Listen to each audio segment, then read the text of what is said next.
Guys, we got a special guest in the building. Believe it or not, none other than A&T's all-time winningest quarterback, Mr. 35-2 himself, Lamar Raynard. What's going on, Lamar? Going on. All right. Hey. Surprise, surprise. I'm pretty sure a lot of people are shocked to see your face here. Last time you came by the website, you had like a gasoline canister in a couple of matches. And you was, you was about to burn that place down. Hey, it's all good, man. We definitely love you here. First of all, what's been going on, man? The last time we saw you, you were throwing a perfect dime in a Celebration Bowl on 4th down, and you ran out the clock and you got your second straight HBC National Championship. Before that, you had a perfect season, and we just can't say enough about all your accomplishments. How have things been? What you been up to? Great, man. Can't complain. First and foremost, I'm glad to be on here. I'm glad, you know what I'm saying? Y'all took y'all time out to talk to me. But I'm here in Charlotte, North Carolina. I'm an EC teacher at North Meck High School. I was coaching last year as well, but I took a year off of coaching to obtain my license, my special education license. So I'm doing that right now. And enjoying life. I can't complain at all, man. Everybody good, family good, I'm good, friends good. So that's all I can ask for. Hey, Lamar, I wish I would know you was coming because I would have asked you to break out the hardware, the Thanos gauntlet, and to show everybody how many rings. How many rings do you have now that you can put on at one time? Oh, so I gave them to my mom, so it's at my mom's house. But I have 7 total. 7 rings. Wow. 6 in college. That's incredible. So that includes what? How many conference championships and how many national championships? So let's go back. We got 3 national championship rings. Yes, sir. 15, 17, and 18. And then conference, it was 14, 17, and 18. Yeah. All right, real quick, Craig, what's your favorite Lamar Raynard memory? Oh, Gotta pick one. Probably 2017 when we ran the quarterback option pass play where he ended up being a receiver. And, yeah. And against Bethune-Cookman, and I mean, you took a hit, man. I thought I was gonna walk in the end zone, man. I ain't even see him. He got it. It's all good. But yeah, picked yourself right on up and went ahead and put the game away. And that to me, I think on that day you became the man. You became the man there. All right, Doug, your turn. What's your favorite Raynard memory? Memory is actually not a play. My favorite Reynard memory is walking in the locker room after the Celebration Bowl and his last game and seeing him holding his hardware. He's got a picture of it. We got to dig that picture up. But seeing him hold the Celebration Bowl trophy and the MVP trophy, man, and just him putting a stamp on his career, going out on top like no one else has, wearing that Aggie uniform, man, I thought that was special. And him being a local kid and following him ever since his time at Andrews, man, I just thought that was just icing on the cake, man. So from one Aggie football player to another, man, that's how you want to go out of here. So if I could write an ending, it would be like that. Mine didn't end like that. So, man, that's special. Exactly. That's a good point, Doug, because I remember there was a saying by some coach that said football ends badly. For most people, it's like, football quits you before you quit it. But Reynard, as far as college went, man, you had the story begin and you finished on top. I tell you, my favorite memory was in Gardner Webb. And I was gonna say that too for mine. Listen, you were on. Like, I don't know, but Doug too as well though. Doug too as well. Well, my 2 is Gardner Webb and then that Celebration Bowl, just because. Like you said, I'm gonna let you go ahead. I'm gonna let you finish. I'm gonna talk. I'm gonna let you. All right. So let me kind of be a fanboy. But so I drove down there, and that was a long drive. Hey, Craig, that was a long drive. I thought that was right outside of Charlotte. That was you're in South Carolina when you get down to Bowling Springs. So I got to Bowling Springs, and we took over the whole stadium. You remember that? I mean, that was Aggie Stadium South, right? And then when I tell you, and this is what I hope is going to be like at Furman this weekend. But our speed was just palpable palatable as soon as you walked in there. We was just whatever you wanted, Lamar, you was getting. I mean, dig routes, post routes, you was going fly, anything you wanted, you had the time, and you were picking those clowns apart. I mean, I've never seen anything like that in person from an Aggie quarterback. That was my first time seeing that, and I was like, "This we gonna have." He definitely got off. We got one now. When I saw that, I was like, our problems at quarterback are officially over. We got one. Yeah. Right. Nah, that was like I said, Gardner Webb. First off, I tore my pec the year before. That's why I ain't playing the Central game. They beat us when we played at Central that year, 2016. Right. So I was like, man, I had to come in, make a statement. Then my friend passed away in a car accident, so a lot of us was playing with heavy hearts on the team. She went to school with us at A&T. She passed away in a car accident. So I knew it. I just felt it since the first pass. I was like, man, I just, you know what I'm saying? I feel like I'm back because I was kind of nervous because of my shoulder. I didn't want my pec to, go out again. But I was like, when I started getting the rhythm, I was like, oh, yeah, this is going to be a smooth game. And I went like 19 for 21, only like 2 completions with like 320-something yards. So it was a great game. So that was one. And then the Central game, it was just because I just went through adversity through the whole, like the first 4 games, I went through adversity. Like I dislocated my thumb on my throwing hand. I had kidney stones, I had back spasms. And, I wasn't going to tell nobody that, all that. Hey. Well, why not? No. I have, before you go into it, I got to give him credit for that. He didn't tell anybody. Nobody knew. I bumped into your father at the East Carolina games, and he told me about some of the things you were going through, man. And like you said, there was some turmoil there, but see how it ended up, man. That's a hats off to you, man. Like, I was the whole day of practice.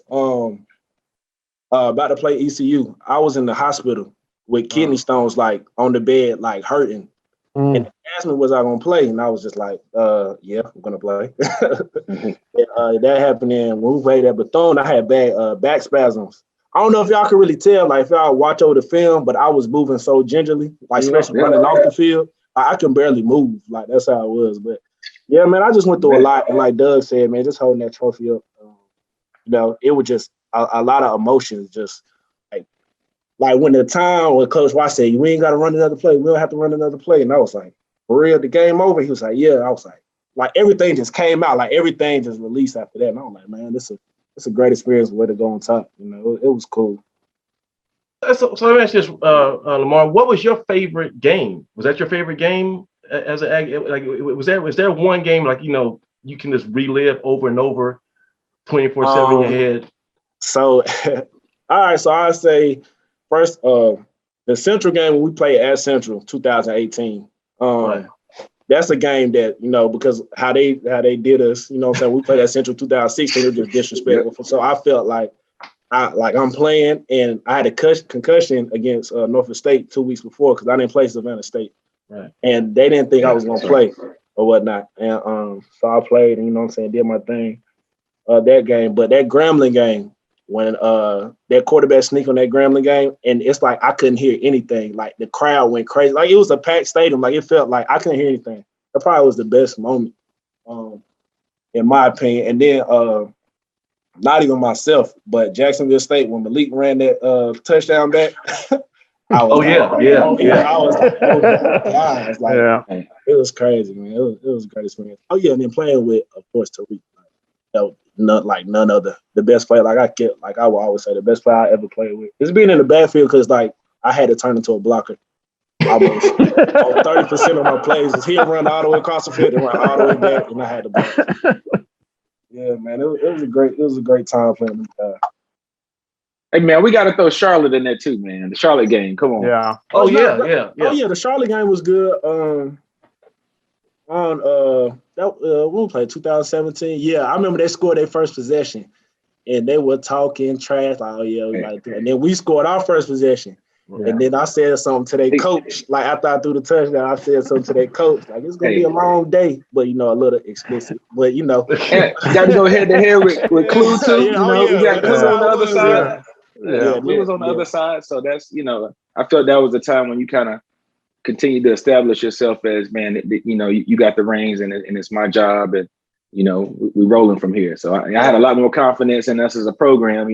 I think everybody kind of started beating their chest a little harder from that game on, and we're still kind of bragging and living off some of those bragging rights from some of those games y'all won back during those times, man. So we appreciate you. Improve my quality of life, man, and some of my trip down to Atlanta. Oh, yeah, for sure. We could forever talk about that. Yeah, they can't. Yeah. So, listen, did you see? I don't know if you watched the Alcorn game the other day, man, but you even showed up on a clip during one of the promotions for the game with ESPN. They're showing all Alcorn and Central stuff, and then they show this Omega up in the stands, stepping doing this thing, and I was like, man, Aggies, we gonna show up, man. Mr. Celebration Bowl itself, man. I didn't even see that. Hey, you were on there, man. I was like, they gotta have us on there. So yeah. How y'all feel still about on there, man? How y'all feel about that Alcorn and Central game? Oh yeah, we kind of brushed on it a little bit. I just hope that Central doesn't think that they're better than they are, because they're gonna find out that what they played, the team they played last week and the team they face on September 25th is literally two different animals. And a lot of that stuff that they got off against Alcorn ain't gonna fly against us. So I just want to make that clear. Hey, sometimes it's not who you play, it's when you play them, man. And speaking of Lamar's year, man, we were banged up that year. I mean, we were down to number 3 in the QB position, man. So we struggled a little bit, but I still think that was one of the best teams we've had. Easily one of the best teams we've had. So it's about when you play guys and who's available. So a lot can happen between now and then, but I expect us to be ready regardless. Man, we got a lot of depth, so we'll put it down and see. But rivalry games, man, you just never know.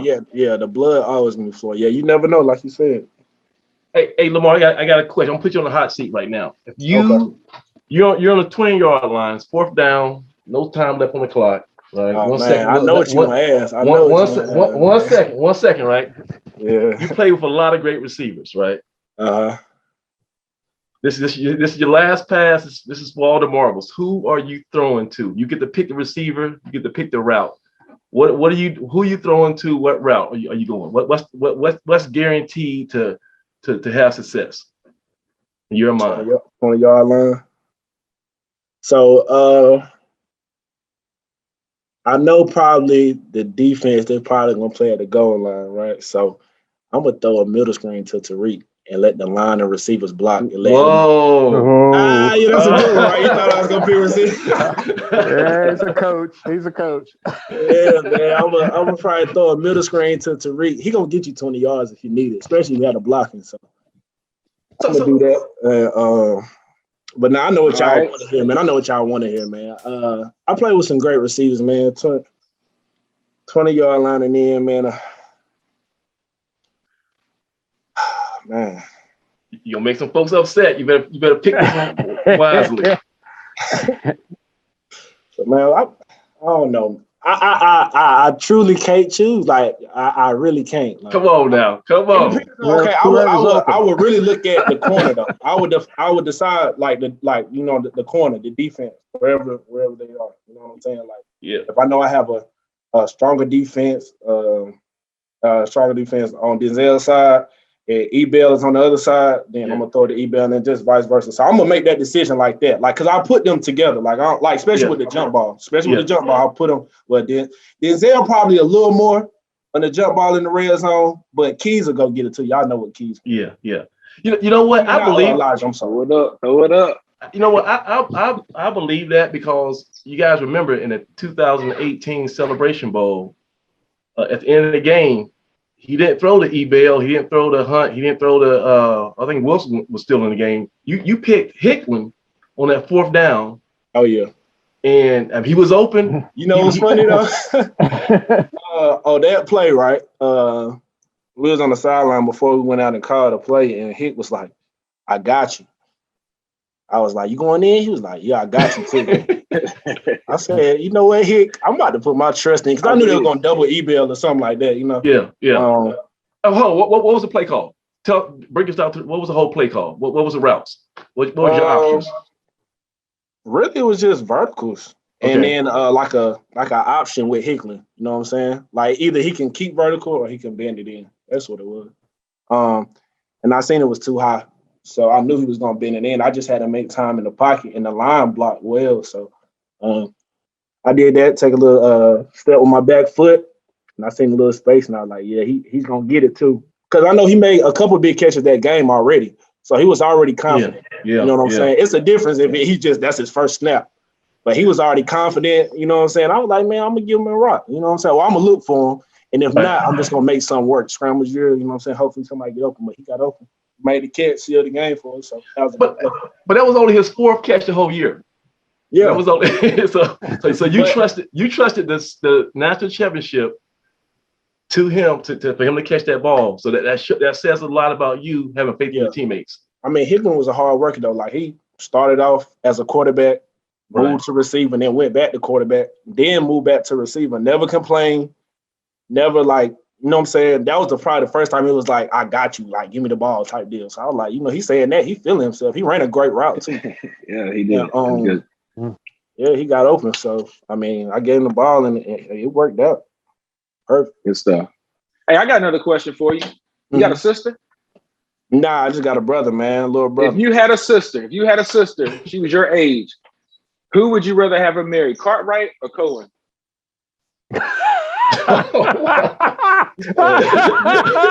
Who do you trust your sister with, man? Cartwright or Cohen? Your imaginary sister. They're both good guys though. So I mean, I feel like that. But somebody that I won't like, she would not marry. Charmaine Martin. That's my dog. But I was like, man, that's my dog. Though. Look, that's the perfect segue. Look. He might not be marriage material right now. People grow, but he still is, in my opinion, the best running back in the nation. Oh, for sure. Yeah. And ain't nothing like it. It's crazy because, like, my senior year, I think that was Jermaine's first year. And he'll tell you himself, Jermaine, every time he was in with me, he used to ask me to play every time, like, what I need to do, what I do. So I tell him what to do, you know what I'm telling, and he'll like, boom. And I always knew, like, he ran so hard. Like, he ran hard. Like, he ran like Cartwright, but he was faster than Cartwright. Right. And when he bust that 75-yard run against Bethune-Cookman, I said, oh, yeah, he next up. It ain't going to be – you can't stop him. And then what he did 2019 is unbelievable. Like, I never thought Tariq's single season was going to get caught by anybody. But I mean, that's the beauty of our guys, man, and having that lineage with our running backs, man. You just pass it on down. Each of those guys had a chance to man, it starts with Gibbs. People don't know how good of a player Coach Gibbs was, man. Gibbs was nice. I heard. Gibbs was nice. I mean, years of experience playing and coaching, man. I mean, that's what makes our staff special. But yeah, Gibbs instills it in those guys, man. He would light a fire under you, man, but he passed it down and those guys pass it down to the next guy, man. And each of those guys have a chance to watch and learn. Yeah. And it's happening now, man. I can't wait to see those young guys that are behind Big 30 right now either, man. So we'll see, man. They got some heat. Yep. Well, another guy who was, I guess his first year when you were a junior, maybe a senior, was the current A&T quarterback, Jalen Fowler. He was your understudy, your backup for a while. What do you know personally about Jalen Fowler that you can tell us, and how do you think he's going to perform Saturday? This is going to be his first starting job. So Jalen sat behind, like you said, myself and Khalil. Yeah. And Fowler, if you really want to be honest, and in my take on it, I think he can definitely break my single season record. Whoa! Bullhorn time. I'm definitely like positive. I just know like how Jalen performed in practice, like versus our starting defense, or whenever he had to come in, like his decision making is like very good, He's a big body, first of all, so it's hard. He's 230, so he ain't if he need to run, he gonna run it now, and he will lower that shoulder. We had a scrimmage. We had a scrimmage. I remember my senior year, we had a scrimmage. He had to play in it, and he trucked somebody so bad. Oh my gosh! And because the quarterback was live, he wanted to be live, and they made him live. He trucked somebody so bad. Like Jalen just makes great decisions, and he's been sitting for so long. Like he's been watching it, so he knows. Like he can tell you every defense. He can tell you everybody's position on the field, what they need to do, and all that good stuff. So I'm excited to see Jalen play, just like I was excited to see Khalil play in 2019, because I knew, you know what I'm saying, he was going to lead them to a championship, because he, you know what I'm saying, every time he had to come in the game, he made plays. You know what I'm saying? Right. Every time, he always did what he had to do. And I feel like Jalen gonna do the same thing. This just his show now. You know what I'm saying? And he got a couple years under his belt. Hey. I got a couple records, but they probably gonna be there for long. But it's all right though. Oh man! I think Lamar hit it, man. I'm like you, Lamar. When I turned on his film when he was in high school, man, I was like, wow, I like this kid. I mean, his offense translated to what we do. It looked a lot like what Lamar did in high school, and I saw him making plays and making good decisions, putting the ball in spots that are catchable for his receivers, and I was excited about it. I was like, man, when his time comes, he'll be ready. Now I didn't know what his time was going to be because we had you guys out there. And he had to wait his turn, and those are the kind of situations you want on a team. You want your guys progressing and sitting and watching. And so it's his time. He's ready. He's focused. I remember talking to him at the Celebration Bowl. Like, look, man, hey, your day's coming too. And he's sitting back in the cut watching, and he'll be ready, man. He's gonna be ready. And it's crazy because my freshman year, I remember I don't know who did though. Somebody told me 2015. It was like, man, your time coming, man. Your time coming.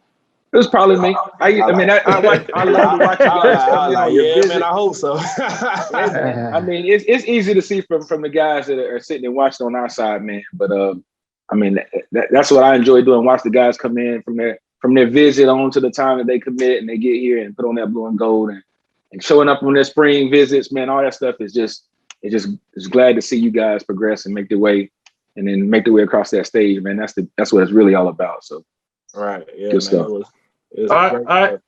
right, Lamar. So let's bring it up full circle. This weekend we have Furman in the season opener, 2021 season opener, 2 p.m. at Power Dance Stadium in Greenville. I'm sure you probably talked to some players and you done your own little research. What is your feelings? What's your outlook about this matchup on Saturday? I really don't even care who we playing. I know my boys are ready. Just, what I'm saying, whoever, go out there and execute, make the least mistakes, gonna come out on top. But A&T, we known for big games though. You know what I'm saying? Them boys ain't played in 2 years, so they hungry. They ready to hit somebody else. And I know our defense gonna fly after. Ooh, I can't wait to see Stuckey hit somebody. Have you seen how big he is? Man, he looked like a Mack truck out there. I told you Stuckey is huge, bro. Man, Stuckey put it on. Yeah, we got Najee back there still. We have Amir. We got DJ. We got Jacob. We got Kyan. Man, and these guys I play with, so I know. You know what I'm saying? They were good when I was a senior, and they were younger guys. They were good, so it's gonna be good, man. I can't wait. Like I said, I can't wait to see Jalen and Maine back there in the O-line get after it, man. I can't wait. Ron Hunt make some plays. Oh, yeah. Man, this is going to be exciting, man. It's going to be exciting. Ready to see Aggie football again. I know everybody been waiting for it for a long time, it seemed like, but we back, though. So I know we're going to come out on top. If I had to say, I'd say about 50 points. All right, well, hold on. That's where we are right now. So we recapped everything, put everything in our put a bow on everything, kind of gave some good in-depth analysis, but now we gotta stand on our word and make a prediction here. So Craig, let you start off. Give me a outcome, who you picking, and give me a final score this Saturday. Well, I'm picking A&T, of course. Okay. Surprise. The score, it's going to be an interesting ball game, but I'll say A&T by 10, 27-17. 27-17. Douglas, what you got? Wow. I say, of course, Aggies come out on top. I'll have a final score prediction of 28-12. I say my cousin Andrew, my favorite cousin Brown, gets his first couple field goals in as an Aggie in the blue and gold. I like the special teams unit, either punt return or kickoff return to get on the board. I like the Blue Death defense to get a turnover and a scoop and score or a interception back to the house by DJ Carlson. Give me the Aggies by 2 touchdowns. Okay, Lamar, real quick. What was do you remember the final score of that Garner-Webb game? What was that score? 45-3 or 45. You know what? Hey, Craig, I'm getting Garner-Webb vibes this weekend. For some reason, I don't want. I know. Hey, For some reason, I just think that Furman's gonna run into a buzzsaw. These guys I hope played. so. They haven't played football in some 600 days. They've been ready, and God, they've been ready. I'm going. Yeah, I think we will have a turnover. That's going to slow us down, but I think we're going to overcome that turnover. I'm saying 35-7. 35-7. Okay. And I think that 7 might be just like garbage time, just empty the bench. They might sneak one in like 3 minutes left on the clock. I'm getting a Garner Webb because we're going to take over that stadium. I think A&T on Labor Day weekend, we always travel, but we always travel really well on Labor Day weekend. Yep. I think we're going to be in South Carolina deep. I think it's not going to be pretty. But that's just my opinion. Let's ask the guy, the most winningest quarterback in A&T history, Lamar. What's your prediction? Give me a score. Yeah, man, I think them boys gonna come out flying. I just hope fatigue doesn't get to them. I know it's gonna be hot, man. That South Carolina hot different, man. Especially, I don't know, man. It's different, but I feel like they'll be fine. I feel like defense gonna come out and play some ball. Offense, I feel like they're gonna play ball too. I say, let's say 31-20. 31-20 A&T. So we all pick an A&T just make sure we're on the same page. Oh, for sure. Yeah. I don't care if we're playing Alabama. I'm still picking. We feel that good. I got you. Hey, well, guys, this has been an unexpected gem. This is the perfect night for us. Lamar, thank you for jumping in here. I don't know how you found about this party. It was supposed to be a private meeting and you snuck in here. But listen, man, we appreciate you coming through. I know the folks on Blue Death Valley are going to go crazy when they see this. Yeah. But do me a favor. You can't be a stranger, though. You got to come in there because we don't know what the hell we're talking about. We're just a bunch of old dudes, except for Doug. We're a bunch of old dudes who think we know football, but you got skins on the wall, right? And so come by the message board time to time and at least slap us around like you did last time and get us straight. Because we have all these assumptions and we don't know what we don't know, right? And so, Man, I only talk to people who know football, though. Like, okay. Hey, so we got about 3 guys on the whole board who does that. But but have a little patience with us. But definitely, we want you to come back on the show too. Later on in the season, we'll have some other stuff we want to talk about. And really, we haven't really uncovered your entire story. You kind of talked about bits and pieces, but you got a wonderful story. The journey is incredible. It's so many layers. And also I want to pick your mind because you see the game so well. Just the way you almost like you're always a coach on the field. So we want to use that ability of yours for some future stuff. But thank you so much for coming out. Let's go ahead and wrap this show up. We got Furman Saturday. Please be safe, everybody. Leaving town is going to be a lot of bottlenecks on the highway when you get to Charlotte, when you get to Greenville. Be careful. No road rage. Don't get crazy. And please watch out for COVID. Is like Fat Joe say is going to be in this building. That's going to mask up, get vaccinated if you still can. Do all that. Until next time, for my man Craig Turner, Doug Brown, and 35-2. Is that correct? 35-2. Yeah. Mr. 35-2. Lamar Raynard. I am Samaj Marsh, and this is Inside the Valley. See you next week.